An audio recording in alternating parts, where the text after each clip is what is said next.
Ma mode, c'est mon autobiographie en fait. À l'âge de 7-8 ans, quand j'ai commencé à faire instinctivement une jupe à ma mère, j'ai découpé un rideau en lin, j'ai mis des lacets de Converse et j'ai fait une jupe. C'était faire quelque chose comme ça, spontanément. Et ma mère l'a porté et elle a dit c'est magnifique. Je voulais faire de la mode vraiment pour raconter des histoires. C'était surtout ça. C'était pas l'obsession d'un vêtement, c'était l'obsession de dire quelque chose, de raconter un bout de soi à travers voilà, ce prisme.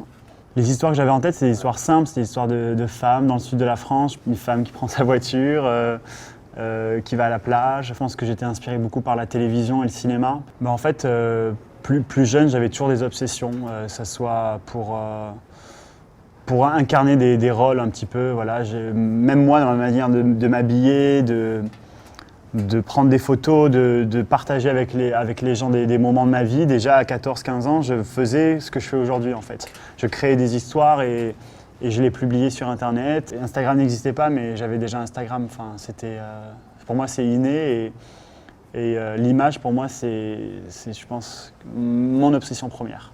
Je devais avoir le bac pour venir faire une école de mode. J'ai eu ce bac, je suis venu à Paris. Là, on était en septembre et en octobre, j'ai perdu ma mère. Du coup, j'ai arrêté l'école de mode et je me suis dit, lance-toi Simon, réalise tes rêves et crée ta marque. Et j'ai créé la marque avec le nom de ma mère, Jacques Mus, un an plus tard, à 19 ans à peu près. Au début de ma carrière, donc j'avais pas de contact, pas d'argent, mais rien ne m'a paru difficile pour une simple et bonne raison, parce que j'avais 19 ans. Et j'étais fou, quoi. J'étais prêt à tout, en fait. De crier son nom aux journalistes, ça m'a semblé presque simple, en fait. Oui, j'avais une énergie, celle de ma mère, celle de cet enfant de la campagne qui veut faire de la mode et qui veut convaincre aussi les gens. Les gens se disaient, bon, ça se voit qu'il a quelque chose à dire, mais est-ce que c'est sincère? Est-ce que c'est vraiment utile? Est-ce que c'est profond? Et c'est vrai que ça a été ça, je devais marteler. Il y a eu des gens, peu à peu, qui ont commencé à y croire. La presse française a été géniale, m'a vraiment aidé, de Vogue en passant par Biba. Je pense qu'il y avait en même temps un besoin d'un créateur français. C'est vrai que quand j'ai commencé à faire mon défilé, par exemple dans la piscine, j'étais le seul nouveau créateur à ce moment-là à rentrer dans le calendrier. J'avais 20 ans, je faisais venir les gens dans un lieu qu'ils n'avaient plus l'habitude d'aller en fait. Voilà. Je faisais sortir un peu du circuit, je faisais défiler mes copines.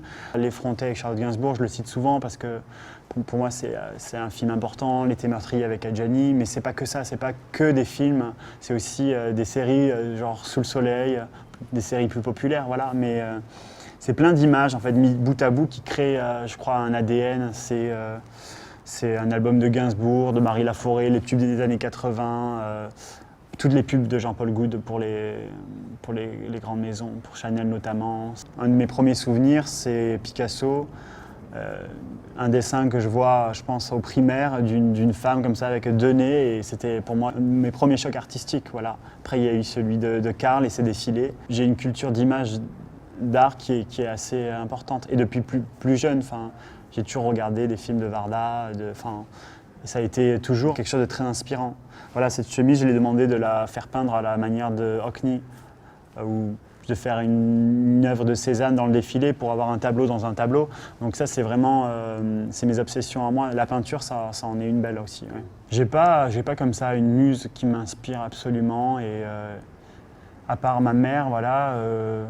Mais c'est plus dans l'énergie, c'est plus dans la façon d'être une marque solaire, de donner un truc comme ça très positif, comme ça, de renvoyer un truc positif. Ça, c'est plus une énergie. La femme Jacques Mus existe, mais après, de la définir, elle a grandi, en tout cas, elle a grandi avec moi, comme ça, de femme-enfant à femme. L'été dernier, je drapais tout sur le corps d'une femme et je cherchais des nouveaux volumes.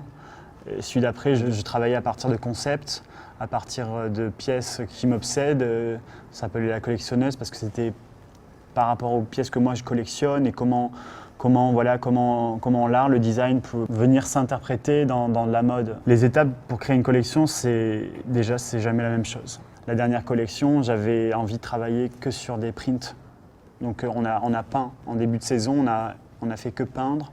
On a fait peindre beaucoup d'artistes aussi, à la manière, avec des références. Voilà, ça peut être une référence de Lursa, qui est un céramiste, avec des fleurs noires sur fond jaune. Travailler des prints, ça peut être une technique d'iPad de Hockney, ça peut être des rayures réinterprétées. Voilà. C'était la base de la collection, c'était des prints, et ensuite faire des vêtements, c'était plus des envies. Voilà, je vois une chemise carrée avec un col de baseball dans ce print Lursa. Ça serait génial de le mixer avec une matière plus fun. On a fait des sequins imprimés fleuris sur une robe minimale. Donc ça, c'est une manière de travailler, mais déjà, par exemple, ce matin, j'ai demandé à mon studio de travailler d'une autre manière. Après, il y a des tricks qui reviennent souvent, par exemple, travailler sur le trompe-l'œil, travailler sur un vêtement qui tombe, travailler sur une chemise froissée avec un soutien-gorge qui dépasse, mais dans la même matière, minimaliser toute cette silhouette, travailler autour de la chemise blanche, c'est toujours un thème récurrent. Je pense qu'il y a des sortes d'obsessions qui restent comme ça dans mon travail et qui sont faciles, mais qu'il faut réinterpréter à chaque fois. Les choses doivent rester spontanées. Et elles le restent. C'est-à-dire qu'une saison, j'ai envie de faire 50 robes, il va y avoir 50 robes. Cette saison, les saisons dernières, j'avais envie de beaucoup de costumes, il y avait beaucoup de costumes, et il y avait peu de robes. Il y a quand même certaines règles à respecter. Si l'année dernière, il s'est vendu énormément de robes courtes, c'est dommage de ne pas en proposer. C'est du bon sens à avoir. Et c'est pour ça que mon job, c'est aussi de faire cette balance entre création et aussi le chef d'entreprise que je suis. C'est du bon sens, je pense. Donc je suis au courant de tout, je suis au courant de qu'est-ce qui se vend la semaine dernière sur mon online shop, et je reste à l'écoute surtout de tout ça parce que pour moi c'est important. Ça ne veut pas dire que les ventes vont définir mes prochaines créations, pas du tout, mais en tout cas je les entends et je fais en sorte de faire une bonne balance. Voilà. En 10 ans, rien n'a vraiment changé, fondamentalement, au fond de moi. J'ai l'impression d'être resté déjà le même, les pieds sur terre, parce que la mode, c'est 6 mois de travail, 24 heures de folie et 6 mois de travail pour la suite. Moi, j'essaye depuis le début d'avoir le même message, de partager beaucoup de positivité, beaucoup de bonne énergie. Voilà, ça, je pense que c'est une mode très solaire. C'est juste toujours être sincère avec soi-même, toujours s'écouter, dire non aussi, beaucoup dire non. Pas recevoir de conseils, quelques-uns, mais faire la balance avec vraiment qui on est. Voilà, et ça n'a pas changé. Moi, je ne crée pas pour les célébrités. Voilà. Elles ne m'inspirent pas forcément à créer. Voilà. Je crée une histoire d'abord.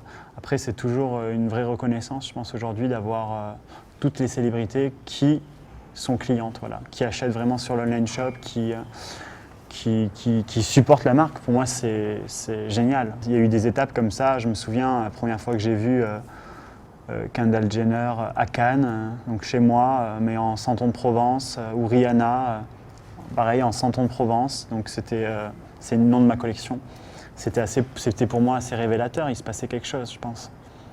Et je pense que c'est comme la fast fashion est révélateur d'un succès, les célébrités en sont aussi une, je pense. Le fait d'être copié, par exemple. Le fait d'être copié, c'est pour moi une palme d'or. Ouais. C'est d'aujourd'hui d'être copié dans toutes les boutiques de fast fashion, sur tout l'étage, c'est génial. Je le prenais mal plus jeune. C'était très dur quand il y avait vraiment tout de copier, des vêtements, le casting, le module de la campagne, le lieu. C'était violent. Mais après, je me suis dit, t'as de la chance. Tu fais partie d'une époque, tu habilles des femmes quelque part. Ton esthétique parle à beaucoup plus de monde que ta clientèle. Pour moi, c'était génial et je trouve ça génial.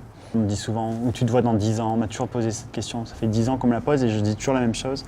J'espère et je veux être heureux pour continuer à faire des collections, en fait. Parce que c'est ça aussi, c'est d'être heureux, d'être bien dans son équipe, d'être bien, c'est un souhait, voilà.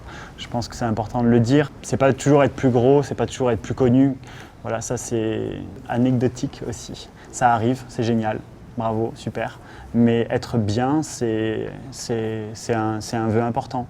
Et je pense que ma génération est tournée vers ça aussi, vers son propre bien-être.